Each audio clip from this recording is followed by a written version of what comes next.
Kinwestiyon ng ilang legal expert ang desisyon ng Korte Suprema na unconstitutional ang impeachment complaint laban kay Vice President Sara Duterte.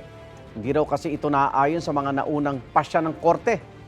Iprotesta rin ng ilang grupo ng mga estudyante ang desisyon. Beunang balita si Joseph Morong. Sa harap ng mismong Korte Suprema, ipronotesta ng mga student groups ang pagdeklara ng Korte sa Articles of Impeachment laban kay Vice President Sara Duterte. Ayon sa bagong desisyon ng Korte, nilabag ng Articles of Impeachment ang pagbabawal ng konstitusyon na magpagulong ng higit sa isang impeachment laban sa isang impeachable officer sa loob ng 1 taon. Itinuturing kasi ng Korte na pagsisimula ng proceeding ang di pag-aksyon sa anumang impeachment complaint. Kung matatandaan, may 3 impeachment complaint na inihain noong Disyembre na inarchive ng Kamara noong February 5, 2025. Ayon sa Korte, dahil sa 3 yan, ang ika-4 na complaint na inadapt sa parehong araw at iniakyat sa Senado ay lumabag na sa 1-year bar. Pero sabi ng isa sa mga nagbalangkas ng saligang batas sa Rene Sarmiento, kinukontra nito ang dati ng desisyon ng Korte Suprema na nagsasabing initiated o nasimula ng isang impeachment complaint kapag naisampa ito at na-i-refer sa Committee on Justice. Pinuna rin ni dating Supreme Court Associate Justice Antonio Carpio na iba yan sa nire-require noon. The people did not know that there was this requirement because there was no requirement like this. You cannot make it retroactive. It should be prospective. You know, doctrine of operative fact. If there is a new requirement, you cannot say, oy, bakit hindi mo sinunod ito? Paano mo isunod na wala nga yun? It did not exist at the time. Pinuna rin nila ang bahagi ng desisyon na nagsabing hindi nabigyan ng due process si Duterte sabay latag ng requirement para masabing nasunod yan. Ayon kay Sarmiento, ngayon lamang naglatag ng ganyan ang Korte na pakikialam na umano sa eksklusibong kapangyarihan ng House of Representatives na magsimula ng mga kaso ng impeachment. Sabi rin ni Carpio, hindi naman required yan noon.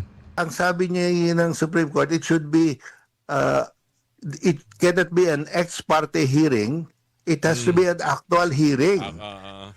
And that will require time. Tapos ka sa oras ka, that was never intended. And nobody knew that there was such a requirement. Sinusugan niya ni UP Law Assistant Professor Paulo Tamase na nagsabing kahit naman ang Articles of Impeachment laban kay dating Supreme Court Chief Justice Renato Corona ay nakabase lamang sa pinagbotohang resolusyon. Hindi na hininga ng panig si Corona sa level na yan. Hindi rin naman nagkaroon ng hearing doon. At hindi naman kinwestiyon iyon. Pareho lang naman yung circumstances niya. Kaya mahirap paliwanagan or hanap ng paliwanag kung bakit iba yung mga patakaran ngayon. Para naman sa grupong Isang Bayan, mali ang Korte Suprema sa pagsasabing nahuling ihain ang ika-4 na complaint. Sa record daw ng Kamara, naunang aksyonan at pagbotohan ng ika-4 na complaint bago in-archive ang 3 impeachment complaint. Kaya na-i-adapt daw ang ika-4 na complaint bago ang 1-year bar rule. Naintindihan ko kung saan nagagaling yung Isang Bayan. If anything, dapat ang natamaan ng 1-year bar rule ay yung 3 na hinain noon na una supposedly at hindi yung final ng House of Representatives. Sinabi na ng Kamara na aapela sila sa Korte Suprema dahil sa mga umano'y pagkakamaling ito.